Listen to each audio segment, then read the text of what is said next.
Hello प्यारे बच्चों, तो आप सभी का स्वागत है हमारे YouTube channel alpha education classes में। मैं आशा करता हूं कि आप सब ठीक होंगे और खूब मन लगाकर पढ़ाई कर रहे होंगे। तो आप लोग इसी जोश और जुनून के साथ पढ़ाई करते रहे।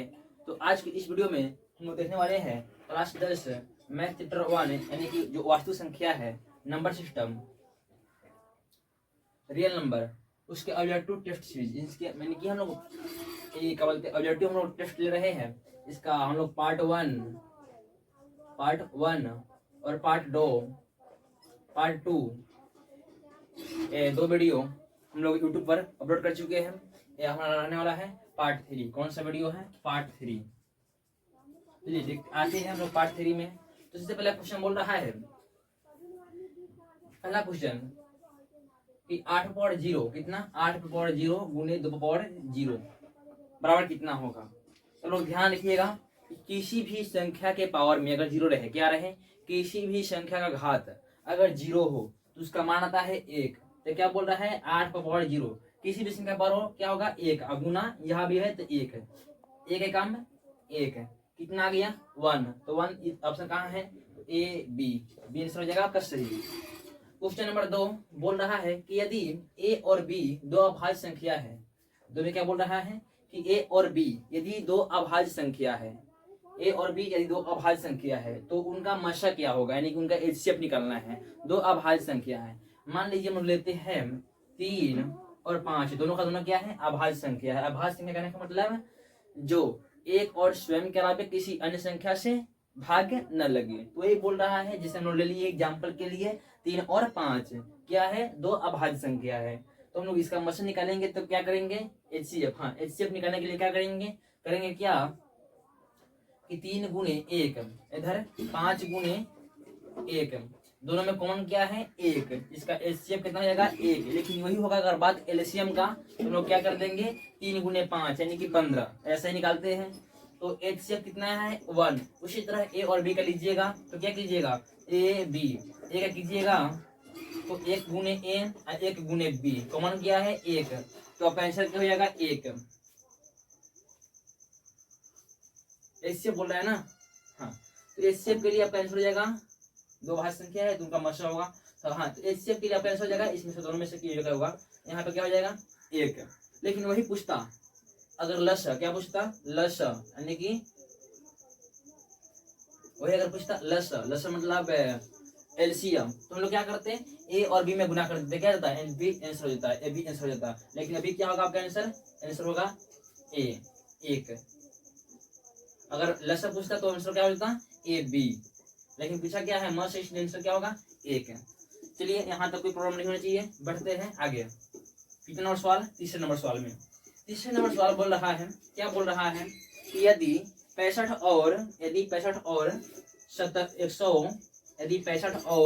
117 का मस इतना के रूप में है तो एम का मान ज्ञात कीजिए। यानी कि बोल रहा है यदि 65 और 117 का मस 65 एम माइनस 117 के रूप में है तो ज्ञात करना है। चलिए देखते हैं, इसका सबसे पहले मशा निकालते हैं। एचसीएफ क्या होगा, 13 गुने 5 है 65 और 13 गुने 9 117। इसमें कॉमन क्या है 13, तो क्या हो जाएगा आपका एचसीएफ कितना जाएगा, एचसीएफ 13। और बोल रहा है कि इतना और इतना का एचसीएफ जो है यानी कि मशा जो है कितना के रूप में, उतना के रूप में, यानी कि 13 जो है यानी कि 13 बराबर हो जाएगा 65 एम माइनस 113, इतना के रूप में है। तो क्या बोल रहा है, तो बोल रहा है तो एम का मान ज्ञात करना है। तो एम का मान हम ज्ञात करते हैं, कैसे ज्ञात करेंगे देख लीजिए। ये क्या है माइनस में, इधर आएगा तो प्लस में, इधर माइनस में ना 113, इधर आएगा तो प्लस में। तो 13 माइनस 113 यानी कि 13 प्लस 113, 113 है 117 था। चलिए 65 एम माइनस 117 है, यहाँ पे 117 लिखा गया है 117। चलिए ठीक है, इधर माइनस में आएगा प्लस में, अब 65 एम है तो 65 एम। चलिए दोनों का योग करेंगे, आएगा 130 बराबर 65 एम। एम का मान निकालने के लिए हम लोग इसको इससे काटेंगे, यानी कि इधर 65 गुना में ही इधर आएगा तो भागा में जाएगा, यानी कि 65 आ जाएगा भागा में, एक खत्म हो जाएगा यहाँ से। अब काट देते हैं, क्या देता है 65 एकम 65 दूना, यानी कि एम बराबर क्या आ गया 2, यानी कि जहां भी एम का मान 2 है अब हो जाएगा आंसर। तो 3 नंबर सवाल को भी हम लोग हल कर चुके हैं। बढ़ते हैं सवाल नंबर 4 की ओर। तो चलिए देखते हैं सवाल संख्या 4 को क्या बोल रहा है सवाल संख्या 4।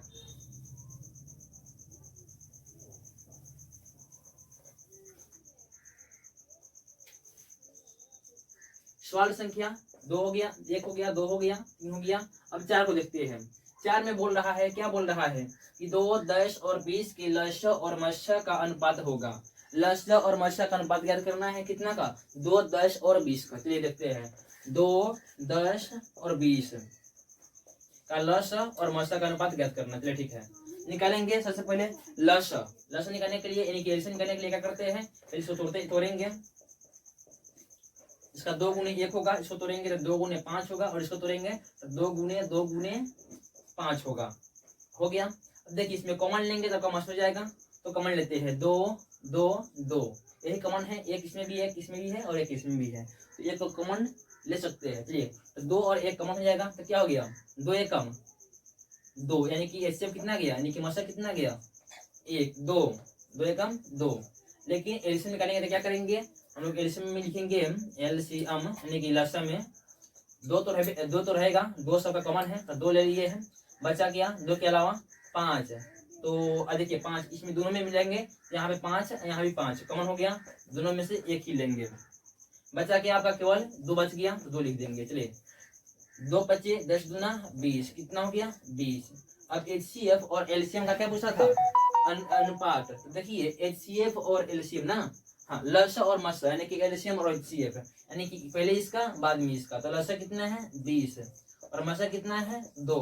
अनुपात करने के लिए काट देंगे, 2 1 कम और 2 दहाई के, यानी कि 10 अनुपात 1 जो होगा आपका हो जाएगा। कहाँ गया? 1 अनुपात 10 है, नहीं होगा। देखिए, इसी तरह से फंसता है लोग। क्या होता है, यहाँ 20 अनुपात हम लोग अगर 2 लिख देते हैं, यहाँ क्या बोलते हैं 2 अनुपात 20 लिख देते हैं, जैसे क्या आता है आपका 1 अनुपात 10, लेकिन दिया ऑप्शन में, लेकिन ऑप्शन गलत है। क्या होगा? 10 अनुपात 1, क्योंकि बोल रहा है लस्य और मत्स्य, पहले लस्य बाद में मत्स्य, तो 20 अनुपात 2, यानी कि 10 अनुपात 1, इस तरह से बनेगा। 4 नंबर सवाल को हम लोग हल कर चुके हैं, इसमें यहाँ तक आपको कोई प्रॉब्लम नहीं होगा। चलते हैं सवाल नंबर 5 की ओर। देखिए, सवाल नंबर 5 में बोल रहा है, सबसे छोटी भाज्य संख्या। आपको पढ़ाए थे कि सबसे छोटी भाज्य संख्या आपकी होती है 4। क्या होती है? 4। तथा सबसे छोटी अभाज्य संख्या बताए थे कि सबसे छोटी अभाज्य संख्या होता है 2। क्या होता है? 2 का मत्स्य होगा। मत्स्य निकालने के लिए क्या करेंगे? कॉमन। देखिए, मत्स्य निकालने के लिए सबसे पहले तोड़ेंगे, तो 2 गुने 1, यहाँ पे 2 गुने 1, 2 गुने 1, 2 गुने 1 आपका कॉमन आ गया, यानी कि मत्स्य क्या हो जाएगा? 2 गुने 1, 2 गुने 1 करने का मतलब 2 जहां भी है वो आंसर हो जाएगा, ऑप्शन बी। चलते हैं 6 नंबर सवाल की ओर। 6 नंबर सवाल क्या बोल रहा है? 6 नंबर सवाल में बोल रहा है कि 2 लगातार संख्याओं का मत्स्य क्या होता है? 2 लगातार संख्याओं का मत्स्य। आपको खुद से कोई भी 2 लगातार संख्या लेकर देख लेना है। जैसे हम लोग लेते हैं 2 लगातार संख्या में 2 3, इसका मत्स्य निकालेंगे। तो देखिए, हम लोग 2 ले लेते हैं, 2 ऐसा कर लेते हैं, ऐसा मान चल जाएगा। 2 लगातार संख्या ले रहे हैं, मालूम चलेगा कि कितना आएगा। दोनों का अगर में रहा है तो आंसर होगा, अगर सेम नहीं आएगा तो दूसरा आंसर होगा। देखते हैं। चलिए, 2 और 3 का इसको तोड़ेंगे तो 2 1 कम 2, इसको तोड़ेंगे तो 3 1 कम 3, इसको तोड़ेंगे 5 1 कम 5, इसको तोड़ेंगे 6 1 कम 6। ऐसे लिख सकते इसको 2 गुने 3 गुने 1। देखते हैं दोनों में सब में कॉमन का है, मतलब इस दोनों में कॉमन क्या है? ये दोनों पहला क्वेश्चन है, दूसरा नंबर क्वेश्चन है, सवाल है, कॉमन मान चलेगा। देखते हैं कॉमन क्या है? 1 है। इसमें भी कॉमन क्या है? 1 ही है। देखिए, केवल 1 कॉमन है, यानी कि फुल मिलाकर 2 लगातार अगर संख्या रहेगा उसका मत्स्य निकालना पड़ेगा, तो मत्स्य कितना आएगा? 1 ही आएगा। तो यहाँ तक 1। तो आज की वीडियो में हम लोग देखे हैं 6 क्वेश्चन को। तो आज की वीडियो को हम यहीं पे रोकते हैं। तो मिलते हैं आप सभी से नेक्स्ट वीडियो में। तब तक के लिए जय हिंद दोस्तों। फिर लेकर आएंगे हम लोग नेक्स्ट पार्ट 4।